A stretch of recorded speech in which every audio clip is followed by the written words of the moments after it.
Hello everyone, welcome to our YouTube channel Vidya Samasta. My name is Himanshu Bahal और आज हम discuss करने जा रहे हैं क्लास 9th का टॉपिक मोशन। देखते हैं क्या कुछ पढ़ेंगे आज के टॉपिक में अंदर।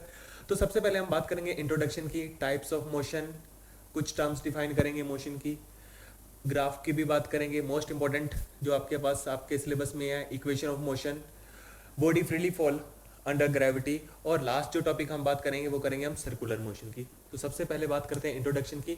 इंट्रोडक्शन में क्या है, हम सबसे पहले टर्म पढ़ते हैं रेस्ट। रेस्ट क्या है? When a body does not change its position with respect to time, तब हम वहां पे टर्म यूज करते हैं रेस्ट। जब कोई बॉडी अपनी पोजीशन चेंज नहीं कर रही विद रिस्पेक्ट टू टाइम, तो इसका मतलब हुआ वो बॉडी क्या है, रेस्ट पे है। फॉर एग्जांपल यहाँ पे कुछ बुक्स है, तो बुक्स क्या पड़ी हुई है, अपनी पोजीशन चेंज नहीं कर रही विद रिस्पेक्ट टू टाइम, तो इसका मतलब बुक्स क्या हुई, एट रेस्ट। तो ये बुक्स क्या होगी आपके पास, एट रेस्ट। ठीक है, आगे नेक्स्ट टर्म देखते हैं, while if a body change its position with respect to time, जब कोई बॉडी अपनी पोजीशन चेंज कर रही है विद रिस्पेक्ट टू टाइम, तो उसका मतलब हुआ वो बॉडी क्या है, मोशन में है। वहां पे हम टर्म यूज करते हैं मोशन। ठीक है, फॉर एग्जांपल यहाँ पे आप देख सकते हो कि कार अपनी पोजीशन चेंज कर रही है with respect to time. Car अपनी पोजीशन चेंज कर रही है विद रिस्पेक्ट टू टाइम, तो यहाँ पे हम टर्म यूज करेंगे मोशन। और ये बॉय क्या है, यहाँ पे रेस्ट पे है, ये अपनी पोजीशन चेंज नहीं कर रहा, तो इसका मतलब यहाँ पे बॉय तो हो गया आपके पास रेस्ट में, और कार क्या होगी आपके पास, मोशन में। ठीक है, नेक्स्ट देखते हैं हमारे पास कुछ एग्जांपल। यहाँ पे कोई पर्सन है जो ए पॉइंट से बी पॉइंट तक अपनी लोकेशन चेंज कर रहा है, ए पॉइंट से बी पॉइंट तक अपनी लोकेशन चेंज कर रहा है, तो ये पर्सन क्या हुआ आपके पास, मोशन में हुआ। क्यों? क्योंकि वो टाइम के विद रिस्पेक्ट टू अपनी लोकेशन चेंज कर रहा है, तो ये हुआ आपके पास मोशन में।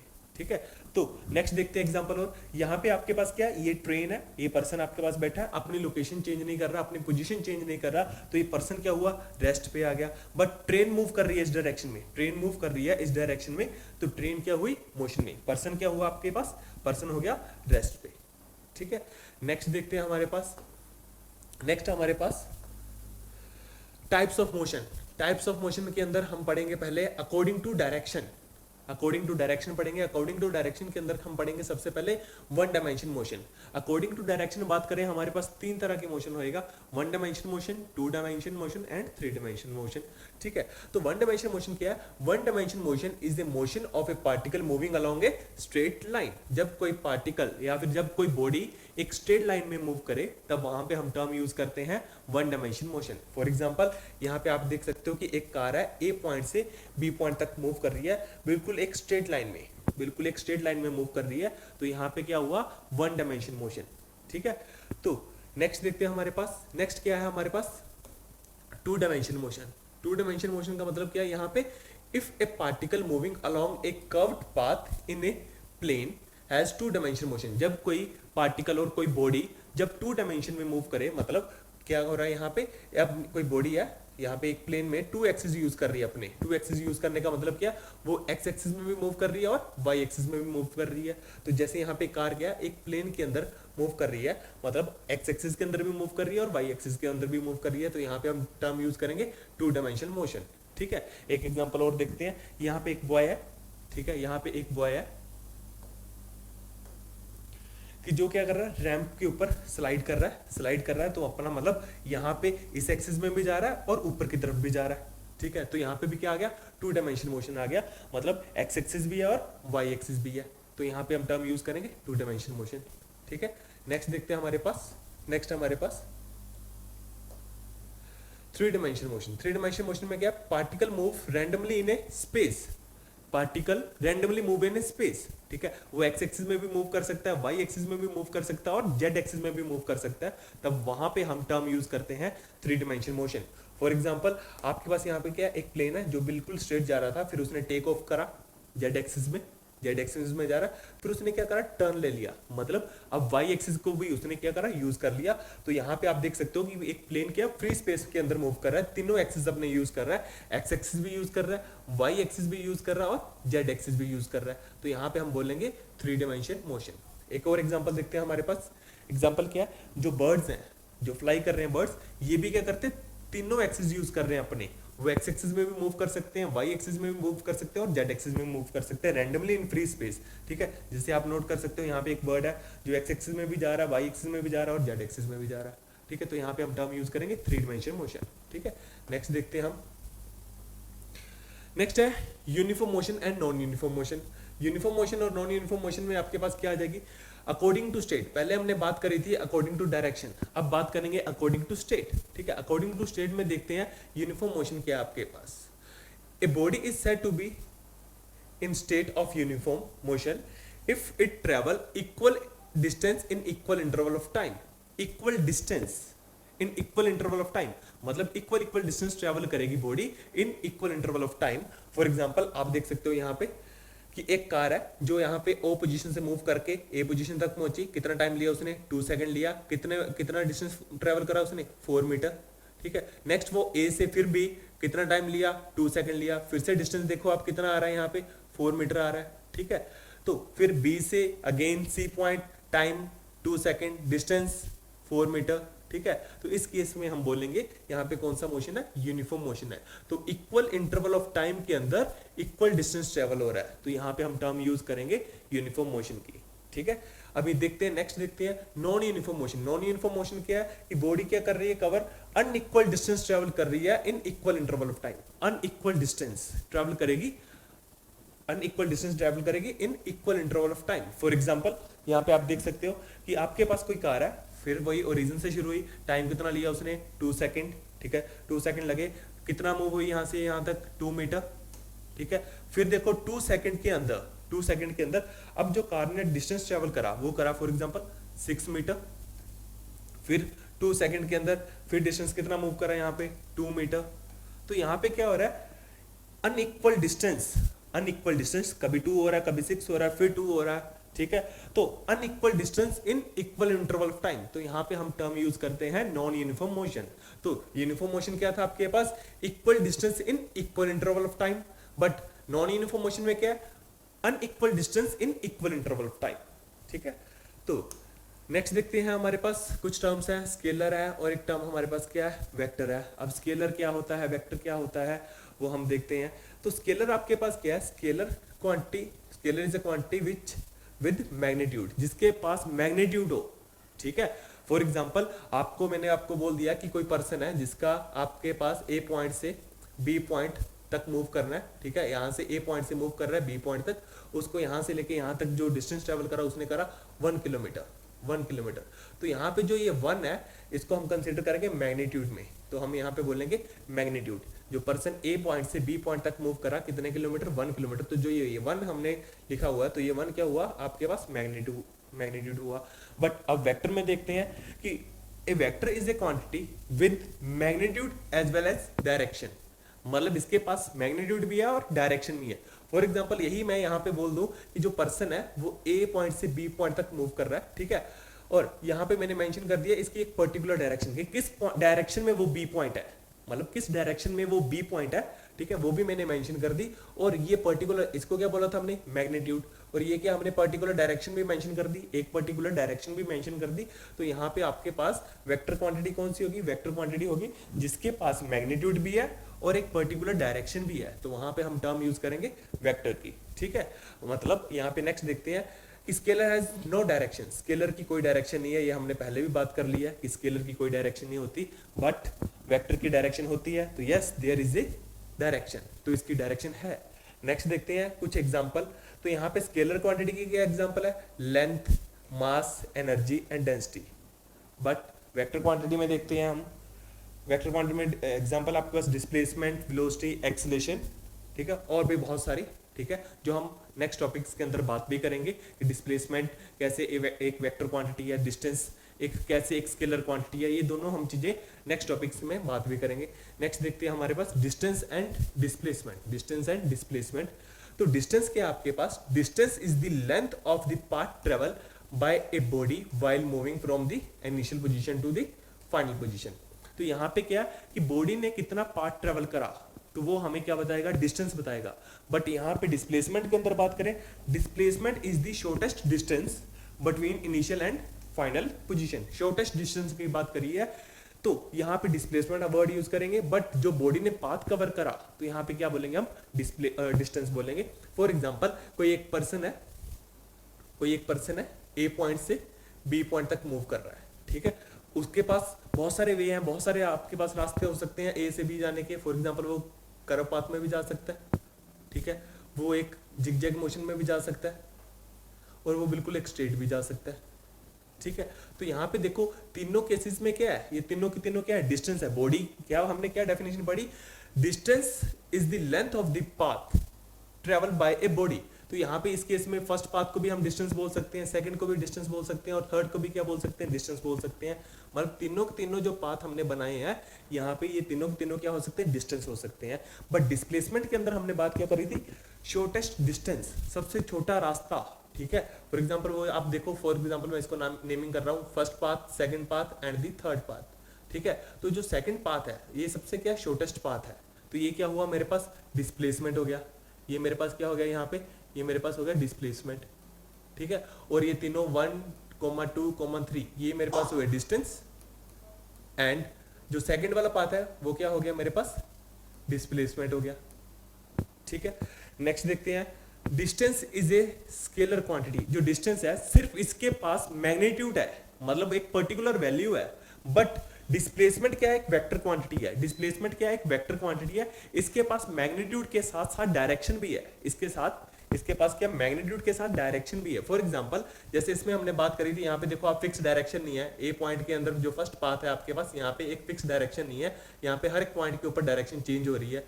बट बी में देखो आपके पास जो सेकंड पाथ था, इसके अंदर एक फिक्स डायरेक्शन है कि ए से बी पॉइंट तक पहुंचने के लिए एक फिक्स डायरेक्शन है, बिल्कुल स्ट्रेट लाइन। तो यहाँ पे डायरेक्शन भी है, मैग्नीट्यूड भी है। यहाँ पे देखो जिगजैग दो पाथ था, यहाँ पे एक पर्टिकुलर डायरेक्शन नहीं है, तो यहाँ पे फर्स्ट पाथ को और थर्ड पाथ के अंदर एक पर्टिकुलर डायरेक्शन नहीं है, तो यहाँ पे हम बोल सकते हैं कि जो ये क्या आपके पास, यहाँ पे क्या आपके पास सिर्फ मैग्नीट्यूड है, डायरेक्शन नहीं है। बट जो सेकंड वाला पाथ है जो बिल्कुल एक स्ट्रेट था आपके पास ए पॉइंट से बी पॉइंट, ठीक है, तो इसके पास एक पर्टिकुलर मैग्नीट्यूड भी है, मतलब इसकी ना कुछ तो पाथ ट्रेवल करा, बट इसके साथ साथ इसके पास क्या है, एक डायरेक्शन भी, पर्टिकुलर डायरेक्शन भी है। तो यहाँ पे हम वर्ड यूज करते हैं डिस्प्लेसमेंट। ठीक है, तो नेक्स्ट देखते हैं, distance measured is always positive. Distance क्या हमेशा पॉजिटिव होएगा, बट डिस्प्लेसमेंट क्या आपके पास, डिस्प्लेसमेंट आपके पास पॉजिटिव भी हो सकती है, नेगेटिव भी हो सकती है और जीरो भी हो सकती है। पॉजिटिव भी हो सकती है, नेगेटिव भी हो सकती है और जीरो भी हो सकती है। देखते हैं कैसे जीरो, पॉजिटिव, नेगेटिव और जीरो कैसे हो सकती है। कि फॉर एग्जांपल आपके पास कोई पॉइंट ए से कोई पर्सन मूव करना शुरू करा और वो रोटेट करके वापस अपने ओरिजिनल पोजीशन के ऊपर आ गया, ए पॉइंट के ऊपर ही आ गया। ठीक है, यहाँ पे बॉडी ने डिस्टेंस तो ट्रेवल करा, कुछ ना कुछ डिस्टेंस तो ट्रेवल करा, बट अपनी जो पोजीशन, ओरिजिनल पोजीशन उसके ऊपर वापस आ गया। तो इसका मतलब वो डिस्प्लेस नहीं हुआ, डिस्टेंस तो आया बट डिस्प्लेस नहीं हुआ। डिस्टेंस तो आपके पास क्या मिल गया, हमेशा पॉजिटिव मिलेगा, बट डिस्प्लेसमेंट क्या है इस केस में डिस्प्लेसमेंट कितनी हुई, इस केस में डिस्प्लेसमेंट क्या हुई, जीरो हो गई। डिस्प्लेसमेंट क्या आ गई आपके पास, जीरो आ गई। ठीक है, तो डिस्टेंस तो आया बट डिस्प्लेसमेंट क्या हुई, जीरो हो गई। नेक्स्ट देखते हैं कि पॉजिटिव, डिस्टेंस तो पॉजिटिव रहेगा हमारे पास, डिस्प्लेसमेंट कैसे पॉजिटिव है। आपके पास कोई पर्सन है जो ए पॉइंट से मूव कर रहा है, बी पॉइंट तक गया, ठीक है, मतलब इसके पास कुछ ना कुछ डिस्टेंस भी ट्रेवल करा और इसके साथ कुछ डायरेक्शन भी है, मतलब इसके मैग्नीट्यूड के साथ साथ डायरेक्शन भी है। तो यहाँ पे क्या है, यहाँ पे आप देख सकते हो, फॉर एग्जांपल उसने क्या करा, 1 मीटर मूव करा, 1 मीटर मूव करा, तो यहाँ पे 1 मीटर आपके पास 1 तो हो गया मैग्नीट्यूड, उसके बाद इसकी डायरेक्शन भी इंडिकेट कर दी कि ए से बी। ठीक है, तो डिस्टेंस भी है और यहाँ पे क्या है, डायरेक्शन भी है, आपके पास मैग्नीट्यूड भी है और डायरेक्शन भी है। ठीक है, और क्या आ रहा है, पॉजिटिव में आ रहा है, तो डिस्प्लेसमेंट क्या हुई, यहाँ पे पॉजिटिव में हुई। इस केस में डिस्प्लेसमेंट क्या हुई, जीरो हो गई। और नेगेटिव डिस्प्लेसमेंट देखते हैं, नेगेटिव डिस्प्लेसमेंट में क्या रहेगा, आपके पास कोई पर्सन है, फिर से वही एग्जांपल ले लेते हैं, कोई पर्सन है जो ए पॉइंट से, उसने अपना जो स्टार्टिंग पॉइंट है वो ए है, वो ए पॉइंट से बी पॉइंट तक गया। ठीक है, अब बी से वो वापस आ गया ए पॉइंट तक, तो यहां तक तो उसकी क्या हुई, डिस्प्लेसमेंट जीरो हुई। ए से चला बी तक गया, बी से वापस ए तक आ गया, डिस्प्लेसमेंट हो गई जीरो। मान लीजिए वो आगे निकल गया, ठीक है, मान लीजिए वो आगे निकल गया, तो इसका मतलब क्या हुआ यहाँ पे, ठीक है, इसका मतलब यहाँ पे क्या हुआ, वो अपने एक्सिस से आगे निकल गया, ए पोजीशन से आगे निकल गया। तो इसका मतलब क्या हुआ, यहाँ पे उसने क्या करी, नेगेटिव डिस्प्लेसमेंट करी, नेगेटिव डिस्प्लेसमेंट। तो इसमें आप देख सकते हो कि आपके पास एक सिंपल एग्जांपल के आपको बता देता हूँ कि फॉर एग्जांपल यहाँ पे हमारे पास ओरिजिन है, ठीक है, ओरिजिन है, तो यहाँ पे हम वैल्यू कंसीडर कर लेते हैं, कुछ वैल्यूज कंसीडर कर लेते हैं, 0, 1, 2, 3 एंड 4, और इस साइड क्या आ जाएगी, नेगेटिव वैल्यू, -1, -2 एंड -3। ठीक है, मतलब इस साइड आपके पास पॉजिटिव डिस्प्लेसमेंट, इस साइड आपके पास नेगेटिव डिस्प्लेसमेंट। ठीक है। तो यहीं पे तभी वहां पे लिखा हुआ हमारे पास कि जो आपके पास डिस्प्लेसमेंट है वो पॉजिटिव भी हो सकती है, नेगेटिव भी हो सकती है और जीरो भी हो सकती है। ठीक है, डिपेंड करता है आपके पास रेफरेंस पॉइंट के ऊपर, ओरिजिन के ऊपर। ठीक है, नेक्स्ट देखते हैं हमारे पास, there is always a distance covered whenever there is a motion, कि हमेशा कुछ ना कुछ डिस्टेंस कवर होगा आपके पास, जब भी कोई बॉडी मोशन में होगी तब कुछ ना कुछ डिस्टेंस आपके पास कवर्ड होगा। बट इस केस में आप देख सकते हो कि displacement will be zero, displacement zero हो सकती है। ठीक है, if there body comes back to its initial position, जब बॉडी अपनी इनिशियल पोजीशन के ऊपर आ जाए तब क्या होएगा, आपके पास डिस्प्लेसमेंट जीरो हो सकती है। ठीक है, नेक्स्ट देखते हैं, displacement is always smaller than equal to distance. ये बात हमने कर ली है, ऑलरेडी बात कर ली है। जो डिस्प्लेसमेंट है वो हमेशा स्मॉलर होगी और इक्वल टू भी हो सकती है, किसके, डिस्टेंस से। फॉर एग्जांपल, एक एग्जांपल से समझते हैं इसको, एग्जांपल से समझते हैं, बोर्ड में क्लीन कर देता हूँ, एग्जांपल से समझते हैं। जैसे पिछले केस में मैंने आपको एग्जांपल दी थी कि बॉडी है ए पॉइंट से बी पॉइंट तक मूव कर रही है। ठीक है, उसके पास अलग अलग वे है जाने के, वो कर्व पाथ के अंदर भी मूव कर सकती है। ठीक है, और बिल्कुल स्ट्रेट भी जा सकती है और जिग-जैग मोशन में भी जा सकती है, कुछ ये। ठीक है, इस केस में देखो 1 2 एंड 3, 1 2 एंड 3, 1 2 एंड 3 जो पाथ है आपके पास, इसको क्या बोलेंगे हम, डिस्टेंस बोलेंगे। ठीक है, और जो सेकंड वाला है शॉर्टेस्ट वे भी है और इसकी एक पर्टिकुलर डायरेक्शन भी है। जो सेकंड वाला है वो मेरे पास क्या हुआ, वो मेरे पास हुआ डिस्प्लेसमेंट। तो आप यहाँ पे देखो सेकंड वाला और यहाँ पे भी सेकंड, मतलब इसको आप डिस्टेंस भी बोल सकते हो, जो सेकंड पाथ है उसको आप डिस्टेंस भी बोल सकते हो और डिस्प्लेसमेंट भी बोल सकते हो। तो मतलब क्या हुआ, यहाँ पे डिस्टेंस एंड डिस्प्लेसमेंट क्या आ रहा है, डिस्टेंस एंड डिस्प्लेसमेंट क्या आ रहा है, इक्वल आ रहा है। डिस्टेंस एंड डिस्प्लेसमेंट क्या आ रहा है, इक्वल आ रहा है। बट एक केस देखो, यहाँ पे डिस्टेंस ग्रेटर है, यहाँ पे भी डिस्टेंस ग्रेटर है। ठीक है, तो इसका मतलब क्या हुआ, डिस्प्लेसमेंट या तो छोटी होगी या फिर क्या होगी, इक्वल होगी। जो डिस्प्लेसमेंट है, displacement is always smaller then और इक्वल टू किसके, डिस्टेंस के। ठीक है, तो नेक्स्ट देखते हैं हमारे पास, नेक्स्ट एग्जांपल कैसे, आपके पास कोई पर्सन है ए पॉइंट से बी पॉइंट तक मूव कर रहा है। ठीक है, तो देखते हैं ए पॉइंट से बी पॉइंट तक मूव करा उसने, कितना डिस्टेंस, 4 मीटर। उसके बाद क्या, बी से सी करा उसने 3 मीटर। तो टोटल डिस्टेंस कितने ट्रेवल करा, 4 + 3 ट्रेवल करा। तो ये हो गया आपके पास 4 + 3 7। बट डिस्प्लेसमेंट के केस में क्या, शॉर्टेस्ट पाथ या शॉर्टेस्ट वे, मतलब वो ए से बी गया, बी से सी गया, वो डायरेक्ट क्या कर सकता था, ए से सी भी मूव कर सकता था। तो ए से जब सी मूव करा उसने, तो यहाँ पे देखते हैं ए से जब सी मूव करा तो ये पर्सन क्या, ए से सी मूव कर रहा है, उसको कितना पाथ पड़ा या फिर कितना उसका मैग्नीट्यूड आया, सिर्फ 5 किलोमीटर, सॉरी 5 मीटर। ठीक है, तो यहाँ पे देखो, यहाँ पे एक पर्टिकुलर डायरेक्शन नहीं है, यहाँ पे डायरेक्शन, यहाँ पे पहले इस तरफ डायरेक्शन, फिर डायरेक्शन चेंज होगी, कोई एक पर्टिकुलर डायरेक्शन नहीं है। यहाँ पे देखो ए से सी एक पर्टिकुलर डायरेक्शन भी है, ए से सी एक पर्टिकुलर डायरेक्शन भी है। ठीक है, मैग्नीट्यूड भी है। तो मतलब ये हुआ आपके पास, ये क्या होगी आपके पास, डिस्प्लेसमेंट होगी। ठीक है, और ए से बी, बी से सी, ये क्या हुआ आपके पास, डिस्टेंस। डिस्टेंस में देखो आप पर्टिकुलर डायरेक्शन नहीं है, पहले वो स्ट्रेट गया फिर उसने अपनी टर्न ले ली, तो यहाँ पे एक पर्टिकुलर डायरेक्शन नहीं है। बट डिस्प्लेसमेंट में क्या है, आपके पास एक पर्टिकुलर डायरेक्शन भी है एज वेल एज उसके पास मैग्नीट्यूड भी है और शॉर्टेस्ट वे भी है। ठीक है, यहाँ पे उसको डिस्टेंस उसने ट्रेवल करा 4 + 3 7, बट यहाँ पे कितना करा उसने, 5। ठीक है, तो इसको शॉर्ट में समझाने के लिए कुछ ये डायग्राम बना रखी है कि स्टार्टिंग पॉइंट आपके पास ये है, कोई पर्सन है वो इस पाथ के ऊपर उसने ट्रैवल करा, तो इसका मतलब उसने क्या करा, डिस्टेंस ट्रैवल करा। ठीक है, ये पाथ फॉलो करा, इसका मतलब उसने क्या करा, डिस्टेंस ट्रैवल करा। बट वो इस पॉइंट से डायरेक्ट भी तो यहाँ पे जा सकता था, तो ये और ये पॉइंट क्या हुआ, फिर इसको क्या, इस टर्म में क्या बोलेंगे हम, डिस्प्लेसमेंट बोलेंगे। ठीक है, तो नेक्स्ट देखते हैं, बहुत ईजी था। ठीक है, नेक्स्ट देखते हैं speed and velocity. Speed and velocity, जब हमने बात करी डिस्टेंस और डिस्प्लेसमेंट की, वहीं से हम टर्म लेके आ रहे हैं स्पीड और वेलोसिटी की। तो स्पीड आपके पास क्या है, speed is defined as the rate of change of distance, rate of change of distance. ठीक है, जब आपके पास डिस्टेंस के अंदर चेंज आ रहा है विद रिस्पेक्ट टू टाइम, तब वहां पे यूज करेंगे टर्म डिस्टेंस, स्पीड। जब आपके पास डिस्टेंस के अंदर चेंज आ रहा है विद रिस्पेक्ट टू टाइम, तब वहां पे हम टर्म यूज करेंगे speed. It is the scalar quantity, it is the scalar quantity. अब स्केलर क्वांटिटी कैसे है, हमें पता है स्पीड, अभी देखो डेफिनेशन के according, speed is equal to rate of change of distance, change of distance.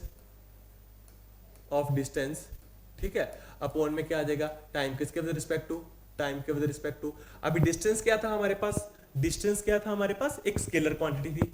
Distance क्या था मेरे पास, एक स्केलर क्वांटिटी थी। तो मेरे पास स्पीड भी क्या हुई, फिर एक स्केलर क्वांटिटी हुई। तभी इन्होंने लिखा हुआ है it is a scalar quantity. जब डिस्टेंस स्केलर क्वांटिटी है तब स्पीड भी क्या हुई, एक स्केलर क्वांटिटी हो गई। ठीक है, अभी देखो नेक्स्ट देखते हैं, speed is equal to distance by time. वही डेफिनेशन में था, rate of change of distance with respect to time, तो उसको क्या बोलेंगे हम, स्पीड बोलेंगे।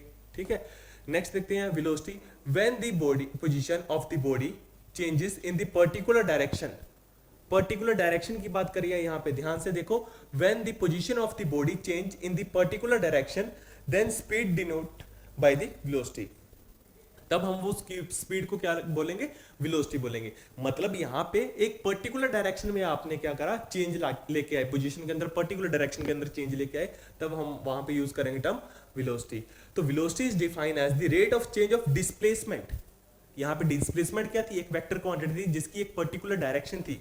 डिस्प्लेसमेंट क्या थी आपके पास, एक वेक्टर क्वांटिटी थी जिसकी एक पर्टिकुलर डायरेक्शन थी। तभी ऊपर वाली जो आप स्टेटमेंट देख रहे हो, ये स्टेटमेंट आप देख रहे हो, तभी यहाँ पे लिखा हुआ है change in a particular direction. ठीक है, वो किसकी वजह से, डिस्प्लेसमेंट की वजह से। ठीक है, तो डिस्प्लेसमेंट की आपके पास एक वेक्टर क्वांटिटी है, तो velocity is equal to displacement over time.